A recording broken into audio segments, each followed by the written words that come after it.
ಕೋಮುವಾದಿ ಬಿಜೆಪಿ ಪಕ್ಷಕ್ಕೆ ಕೋಮುವಾದಿ ಅಮಿತ್ ಶಾಹಿಗೆ ಭಾರತ್ ಮಾತಾ ಕಿ ಭಾರತ್ ಮಾತಾ ಕಿ ಡಾಕ್ಟರ್ ಬಾಬಾ ಸಾಹೇಬ್ ಅಂಬೇಡ್ಕರ್ ಅವ್ರಿಗೆ ಡಾಕ್ಟರ್ ಬಾಬಾ ಸಾಹೇಬ್ ಅಂಬೇಡ್ಕರ್ ಅವ್ರಿಗೆ ಕಾಂಗ್ರೆಸ್ ಪಕ್ಷಕ್ಕೆ ಆನಂದ್ ನಾಗಡ್ ಅವ್ರಿಗೆ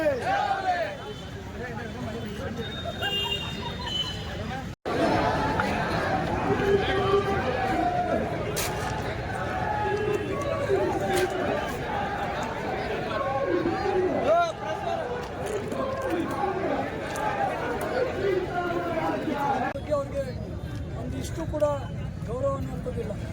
ಮೇಲಿನ ಮೇಲೆ ಅವರಿಂದ ಮಹಿಳೆಯರ ಬಗ್ಗೆ ಅಗೌರವವಾಗಿ ನಡ್ಕೊಳ್ಳುವಂಥದ್ದು, ಮಹಿಳೆಯರ ಮೇಲೆ ಅತ್ಯಾಚಾರ ಮಾಡುವಂಥದ್ದಾಗಲಿ, ಈ ರೀತಿ ಹಲವಾರು ಘಟನೆಗಳು ನಡೀತಾ ಇದ್ದಾವೆ. ಇದನ್ನೆಲ್ಲ ನೋಡಿದರೆ ಭಾರತೀಯ ಜನತಾ ಪಕ್ಷದವರು ಕೇವಲ ಭಾಷಣಗೋಸ್ಕರ